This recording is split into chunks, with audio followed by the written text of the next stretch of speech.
આગામી દિવાળી પર્વને ધ્યાનમાં રાખીને ગુજરાત રાજ્યમાં દારૂબંધીના કાયદાનો કડક અમલ કરવાના ભાગરૂપે અમદાવાદ શહેર પોલીસે કડક વલણ અપનાવ્યું છે। આ ક્રમમાં અમદાવાદ શહેરના ઝોન 7 ડીસીપી વિસ્તાર હેઠળ આવતા વિવિધ પોલીસ સ્ટેશનોમાં પકડાયેલા વિદેશી દારૂના મોટા જથ્થાનો આજ રોજ જાહેર સ્થળે નાશ કરવામાં આવ્યો હતો। તો મળી આવતી જાણકારી અનુસાર ઝોન 7 ડીસીપી વિસ્તારમાં આવેલા સરખેજ, વાસણા, સેટેલાઇટ, બોડકદેવ, વેજલપુર, એલિસબ્રિજ અને આનંદનગર પોલીસ સ્ટેશનના પ્રોહિબિશન કેસોમાં જપ્ત કરાયેલા દારૂનો નાશ કરવામાં આવ્યો હતો। તો પોલીસ દ્વારા નાશ કરાયેલા દારૂના જથ્થાની કુલ કિંમત આશરે 37,21,000 આંકવામાં આવી રહી છે, જેને અંદાજે 8,500 જેટલી વિદેશી દારૂની બોટલોનો સમાવેશ થાય છે।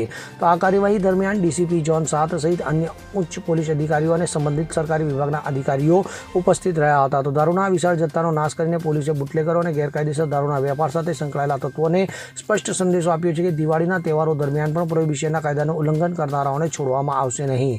પોલીસે જણાવ્યું હતું કે તહેવારો દરમિયાન ચેકિંગ અને પેટ્રોલિંગ સઘન બનાવવામાં આવશે। આજે अपने जोन 7 पुलिस द्वारा जो दिवालीना पर्व अनुसंधाने जो 8 पुलिस स्टेशन अपने जोन में है एना जो गैररीति प्रवृत्ति चाले છે એની ઉપર અંકુશ લગાવવા માટે અને એક સમાજમાં એક સારું એક મેસેજ જાય એને માટે જો આપણા પ્રોહિબિશનને ગુનામાં મુદ્દામાલ છે એને નાશ કરવાની કામગીરી અત્યારે હાથ ધરી છે।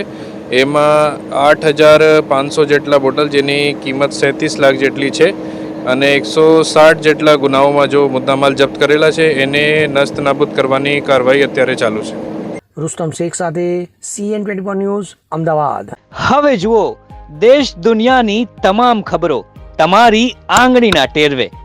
ઉઠાવો મોબાઈલ અને ગૂગલ પ્લે સ્ટોર પરથી ડાઉનલોડ કરો અમારી CN24 ન્યૂઝ મોબાઈલ એપ।